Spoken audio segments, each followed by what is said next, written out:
और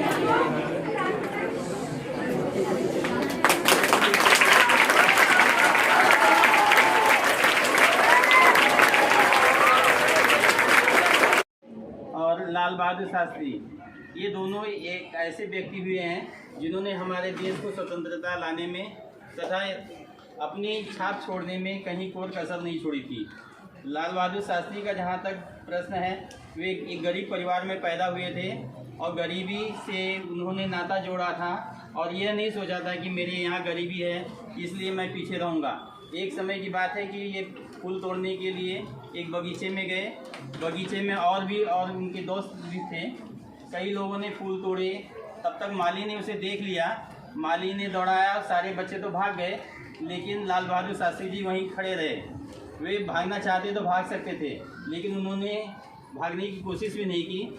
माली आया वहाँ पर और उन्हें 2 थप्पड़ लगा दिया। ठीक यहाँ के बच्चों की तरह, सर आपने मारा क्यों? उसी तरह से उसने नहीं कहा कि मुझे मारा क्यों। उस माली ने कहा कि इतने फूल लगाए गए हैं, मेहनत से लगाए गए हैं, इसे तोड़ना नहीं चाहिए था। और उसके बाद उनसे पूछा गया कि तुम्हारे पिताजी कहाँ पे हैं, क्या करते हैं? लाल बहादुर शास्त्री जी ने कहा कि मेरे पिताजी बचपन में ही एक्सपायर हो गए, ख़त्म हो गए थे। तो माली ने कहा, बेटा जो तुम्हारे साथ बच्चे थे उनके तो माँ बाप होंगे, लेकिन तुम्हारे पिताजी नहीं हैं, इसलिए तुम्हारी बहुत बड़ी जिम्मेदारी है कि तुम्हें गलत काम नहीं करना चाहिए था। और तब से लाल बहादुर शास्त्री कभी भी जीवन में उन्होंने गलत काम नहीं किया था। लाल बहादुर शास्त्री देखने में छोटे थे, लेकिन उनकी कीर्ति महान थी। एक बार वे बाहर गए थे देखने, अपने देश के लिए कुछ बातें करने के लिए। ताशकंद समझौता तुम लोगों ने सुना होगा, उसके पहले ही वो गए थे। और वहाँ के जो राष्ट्रपति थे कम से कम 6 फुट लंबे, उनको ये छोटा सा व्यक्ति देखकर उन्हें मजाक सूझा और उन्होंने कहा कि भारत इतना देश बड़ा है, लेकिन यहाँ का प्रधानमंत्री, दूसरे प्रधानमंत्री थे वो, वहाँ के प्रधानमंत्री इतने छोटे हैं। तो यह बात उन्हें थोड़ा सा तकलीफ हुई लाल बहादुर शास्त्री जी को, और उन्होंने तुरंत जवाब दिया था। उन्होंने कहा, यदि अगर आपको देखना होगा तो आप मुझे सर झुका के देखेंगे, लेकिन यदि मुझे देखना होगा तो मैं सर ऊंचा करके ही आपको देखूंगा, क्योंकि भले ही छोटा हूं। और यह हाजिर जवाब बहुत ही मायने रखता था। यदि सर ऊंचा उठा के चलना है बच्चों, तो तुम्हें निश्चित है कि पढ़ाई करनी पड़ेगी। आज भी देखोगे समाज में सर ऊंचा उसी का है जिसने शिक्षा अच्छी तरह से ग्रहण की है। अब महात्मा गांधी के बारे में बता दूं, तुम जैसे छोटे छोटे बच्चे हो, इनसे भी पहली चौथी ये, और इनके दिमाग में पता नहीं क्या आया, सारे बच्चों की पेंसिल इन्होंने चुरा ली और घर ले गए। घर ले जाने के बाद इनकी मम्मी ने देखा कि इतनी पेंसिलें इनके पास कैसे आ गई हैं।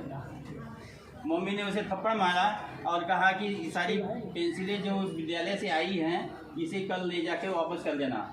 महात्मा गांधी छोटे थे, बहुत छोटे थे, पहली दूसरी में रहे होंगे, क्योंकि पेंसिल चोरी करना तो वही छोटे ही बच्चे सीख सकते हैं। इसके बाद वो सारी पेंसिलें उन्होंने ले जाकर बच्चों को दिया वापस, और सबसे बताया कि मैं लेके गया था ये पेंसिल चुरा कर। और तब से महात्मा गांधी ने यह सोच लिया था कि मैं अब चोरी नहीं करूँगा, और कभी भी उन्होंने चोरी नहीं की। तुम लोगों ने उनके कपड़े देखे होंगे कि केवल एक धोती दिखाई देती है उनके ऊपर। बैरिस्टर थे उस समय, वो कोट पहनते थे, अच्छे अच्छे कपड़े पहनते थे। ऐसा नहीं था कि उनके पास कपड़े नहीं थे।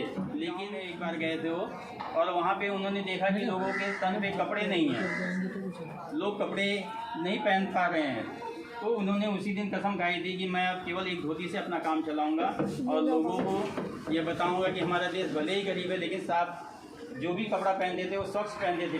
वो कहते थे कि फटा कपड़ा रहेगा चलेगा, उसे सी लीजिए चलेगा, लेकिन स्वच्छ होना चाहिए। और उन्होंने सबको बताया था कि स्वच्छता पर विशेष ध्यान देना चाहिए। इसीलिए आज हम लोग स्वच्छता दिवस भी मना रहे हैं 2 अक्टूबर के उपलक्ष्य में। महात्मा गांधी इतने महान व्यक्ति थे कि उन्होंने कभी यह नहीं सोचा कि मुझे हिंसा करनी चाहिए, कि हिंसा अर्थात हमें खून खराबा करना चाहिए, इसके बाद आज़ादी लेनी चाहिए। वे हमेशा इस बात के पक्षधर थे कि हमें लड़ाई नहीं लड़ना है, अंग्रेज़ों से लड़ना नहीं है, लेकिन उनसे ऐसा भी झुक कर भी नहीं रहना है। और वे झुके भी नहीं। उन्हें अंग्रेज़ी अच्छी तरह से आती थी, लेकिन उन्होंने अंत में कसम खाई थी कि मैं हिंदी में ही बातें करूंगा। गुजरात के होने के बाद भी वे हिंदी में ही अधिक बातें करते थे। जहाँ तक लाल बहादुर शास्त्री जी का संबंध आता है, वे दूसरे प्रधानमंत्री होने के बाद भी उन्होंने एक समय ऐसा आया 1962 में जब लड़ाई हुई थी पाकिस्तान से, तो पाकिस्तान से हमारे यहाँ गेहूँ आया करता था। हमारे यहाँ गेहूँ की पैदावार कम हुआ करती थी। पैदावार कम होने के कारण पाकिस्तान के लोगों ने कहा कि मैं आपके देश को गेहूँ नहीं दूंगा, तो यहाँ पे भूखमरी आ गई। तो लाल बहादुर शास्त्री ने सोचा अब क्या किया जाए। उस समय वे प्रधानमंत्री थे। फिर उन्होंने अपने घर में पहले प्रयोग किया। अपने बच्चों को, सुनील और अनिल नाम के 2 बच्चे थे उनके, उन्होंने 2 दिन उनको भूखा रखा। उन बच्चों को खाना था उनके यहाँ, लेकिन उन्होंने 2 दिन भूखा रखा और यह देखा कि क्या 2 दिन खाने से या 1 दिन खाने से कुछ तकलीफ़ तो नहीं हो रही है। 1 दिन खाने से कोई बच्चों को तकलीफ़ नहीं हुई। और फिर उन्होंने देश में पूरी घोषणा कर दी थी कि सभी हमारे भारतवासी कम से कम 1 दिन भूख हड़ताल करेंगे, भूख करेंगे, ताकि वह अनाज बचेगा और हम उसका उपयोग दूसरों के लिए कर सकेंगे। और वह सफल भी हुआ। लोगों ने 1 दिन का उपवास रखा। पाकिस्तान को मुँह की खानी पड़ी। वह यह देखकर बहुत परेशान था कि हम लोग चाहते थे कि इनको अनाज नहीं मिलेगा और इसके बाद ये एक ख़त्म होते जाएंगे, और उस पर उन्होंने मात की थी। ऐसे थे लाल बहादुर शास्त्री जी। एक बार की बात है कि उनके पास कार दी गई थी, बहुत बड़ी कार थी, अम्बेसडर थी उस समय की। अम्बेसडर उनको इसलिए दिया गया था कि वो जहाँ भी जाएँ उस पर बैठ के जाएंगे, दौरा करना है तो उसी से जाते थे। एक बार अनिल और सुनील जो उनके बच्चे थे, उनको पता नहीं क्या सूझा, शाम को जब लाल बहादुर शास्त्री जी घर पर आए तो वो बच्चे रात के समय और अन्य बच्चों को साथ में लेकर, मैं बार बार तुमसे यही बताता हूँ बेटा कि अगर तुम्हारे साथ खराब आदत के बच्चे पड़ गए तो तुम भी खराब हो जाओगे। ठीक वही उदाहरण मैंने देखा है सुनील और अनिल के अंदर। उन बच्चों के साथ में कुछ ऐसे बच्चे थे, उन्हें मस्ती सूझी और उन्होंने कहा कि तेरे पिताजी के पास इतनी अच्छी कार है, चलो लेके इसको ले चलते हैं, घूमते हैं। और वो 2 बच्चे साथ में उनके चले गए। रात को 12 बजे आए और 12 बजे आने के बाद जब कार वहाँ पे खड़ी हुई, इसके बाद पिछले गेट से अनिल और सुनील दोनों जन कमरे में चले गए, सो गए। लेकिन 6:30 बजे लगभग लाल बहादुर शास्त्री जी को इसकी सूचना मिल गई कि मेरे बच्चे कहीं गए थे। उन्होंने तुरंत, उनको दूसरे कमरे में सोते थे, लाल बहादुर शास्त्री जी वहाँ गए। दरवाजे को उन्होंने 6:30 बजे लगभग खटखटाया। अंदर से आवाज़ आई। उनको क्या मालूम था कि पिताजी हैं मेरे। उन्होंने कहा कि कौन है? मैं रात भर बाहर घूम रहा था, अभी इस समय मुझे नींद आ रही है, मैं नहीं उठूँगा। फिर से उन्होंने खटखटाया। तीसरी बार वहाँ से अनिल और सुनील उठे वहाँ से, और जब देखे कि मेरे पिताजी खड़े हैं तो लज्जित हो गए और उन्होंने कहा कि पिताजी मुझे नहीं लग रहा था कि आप हैं। तो उन्होंने, लाल बहादुर शास्त्री जी ने पूछा उनसे, तुम तो बोल रहे थे कि रात को कहीं घूमने गए थे, कहाँ गए थे दोनों?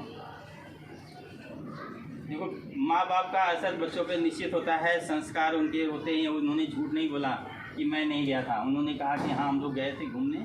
और फिर उन्होंने पूछा कि कैसे गए थे, तो उन्होंने बताया कि मैं कार लेके गया था। लाल बहादुर शास्त्री जी ने कहा, ये सरकार ने मुझे कार दी है, मेरे बच्चों के लिए नहीं दिया है। यदि तुम्हें जाना ही था तो मुझसे पूछना चाहिए था। और इसके बाद उन्होंने ड्राइवर को भी बुलाया, उसे भी डांटा और उससे पूछा कि कितने घंटे कार चली थी। 6 घंटे 7 घंटे जो भी चली रही होगी, उसका पैसा उन्होंने कहा कि इसका जितना भी पैसा होता है, पेट्रोल का खर्चा और ड्राइवर का भी खर्चा, वो सारा खर्चा सरकार के अनुदान में डाल देना है। तुरंत ही वह पैसा लिया गया उनसे और दे दिया गया।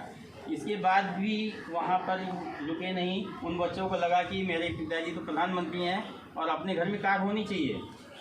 तो उन्होंने पिताजी से प्रेम से कहा कि पापा एक कार ले लेते हैं। तो प्रधानमंत्री होने के बाद भी उनके पास वो पैसे नहीं थे कि वो कार ले लेते, लेकिन उन्होंने सोचा कि बच्चों को देना है, इसलिए उन्होंने कार लिया, लेकिन लोन पर लिया। लोन पर उन्होंने फ़ोन किया बैंक को कि इतने पैसे मुझे चाहिए, और फिर बैंक वाले जब फ़ोन देखे कि प्रधानमंत्री का फ़ोन आ रहा है, तुरंत वो आ गए उनके घर पर। कितने पैसे चाहिए आपको और किस लिए चाहिए? किस लिए चाहिए तो उन्होंने पूछा नहीं होगा, लेकिन ये था कि कितने पैसे चाहिए। बैंक वाले खुद आए उनके घर पर। लाल बहादुर शास्त्री ने उनसे कहा, आप लोग पैसा देने के लिए मुझे तो आ गए और समय भी नहीं लगाए। ठीक इसी तरह से अगर आप लोग जनता की सेवा करते मेरी सेवा अगर नहीं करते तो भी चलता, लेकिन इतनी जल्दी जल्दी लोगों का भी तो लोन पास कर दिया करो। लोन लिया उन्होंने, और मैं बताता हूँ कि लाल बहादुर शास्त्री जी की मृत्यु भी हो गई, लेकिन वो लोन दे नहीं पाए, लोन पूरा दे नहीं पाए। कार वैसे ही थी। उनके पत्नी से कहा गया कि ये पैसे हम लोग अदा कर दें क्या। कुछ लोग मिले थे उनको, जो नेता लोग थे, उन्होंने कहा नहीं, मेरे पति ने ये कार लेके दी है, मैं इस पैसे को मेहनत करके दूंगी और चुकता करूंगी। उन्होंने पैसा नहीं लिया किसी से। ईमानदारी के एकदम पक्के। मुझे लगता है कि ईमानदारी होनी चाहिए। यदि ईमानदारी तुम्हारे अंदर है तो निश्चित ही तुम्हें सफलता मिलेगी। तकलीफ़ बहुत होती है, ईमानदारी में तकलीफ़ काफ़ी होती है, लेकिन सफलता अवश्य मिलती है।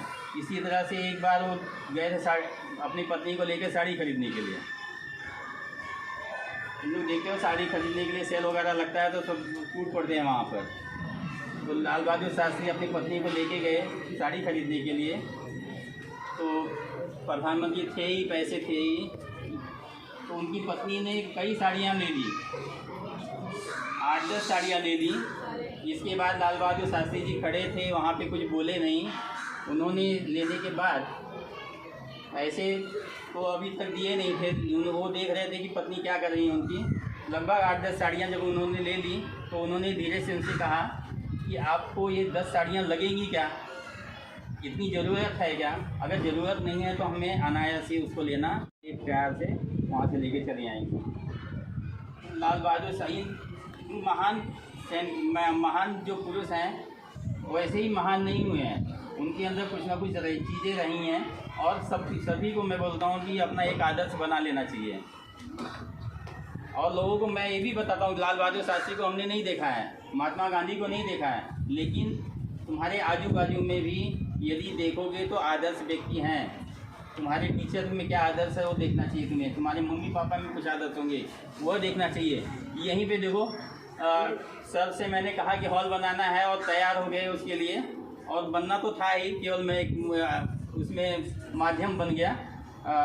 तो ऐसे लोग की ज़रूरत है समाज में, कि समाज को यदि अच्छा बनाना है। तुम लोगों ने एक अच्छा आज कार्य किया कि स्वच्छता चारों तरफ कर दिया, साफ सफाई हो गई। आजू बाजू वाले देख के भी सोच रहे थे कि ये बच्चे क्या कर रहे हैं, आज के दिन सफाई क्यों कर रहे हैं। तो वो एक संदेश जाता है समाज के अंदर कि हमारे विद्यालय के बच्चे स्वच्छता रखना चाहते हैं, और लोगों को ये संदेश देना चाहते हैं कि हमें स्वच्छता रखना चाहिए। मैं बहुत कुछ न बताते हुए मैं अपनी वाणी को यहीं पे विराम देना चाहूँगा। कोशिश कर रहा हूँ कि तुम लोगों को अधिक से अधिक दे दिया जाए, और महान पुरुषों के बारे में ज़रूर पढ़ो, ताकि तुम भी महान पुरुष बन सको। जब तक हम पढ़ेंगे नहीं, जब तक जानेंगे नहीं, तब तक हम नहीं कर सकते हैं। और देखने के बाद भी अगर हम नहीं करते हैं तो फिर हमारे अंदर मानवता का गुण नहीं है। अगर देखने के बाद भी हम उसी रास्ते पे चल रहे हैं तो पढ़ाई लिखाई एक कागज़ का टुकड़ा अगर तुमको दे दिया जाएगा, वो लेके यहाँ वहाँ घूमोगे, उसका कोई मतलब नहीं है। कितनी भी डिग्रियाँ तुम लोग ले लो, संस्कार अगर तुम्हारे अंदर नहीं आए तो उस पढ़ाई लिखाई का कोई मतलब नहीं। और ये भी बात है निश्चित कि जब लाल बहादुर शास्त्री को थप्पड़ मारा गया था तो उनके मम्मी पापा याद आ रहे थे। यदि तुम गलती करते हो तो तुम नहीं गलती करते, तुम्हारे मम्मी पापा का नाम बदनाम होगा। उसके अंदर जो क्लास टीचर है वो उसका नाम बदनाम होगा। जो तुम्हें कोशिश कर रहा है कि एक सही रास्ते पर लेके जाना है, उसका नाम खराब होगा। यदि उनका तुम नाम खराब करना चाहते हो तो कर सकते हो, लेकिन हम तो करने नहीं देंगे पहली बात तो। और वो करोगे तो आड़ में ही करोगे। मुझे लगता है कि इस जयंती से हमें एक संदेश लेना चाहिए कि आज हमें भी ज़रूरत है महात्मा गांधी बनने की और लाल बहादुर शास्त्री बनने की, ताकि इस समाज को हम कुछ दे सकें। यदि जीवन में आए हैं तो हम देने के लिए आए हैं, लेने के लिए नहीं आए हैं। इतना कह के मैं अपनी 2 शब्द समाप्त करता हूँ।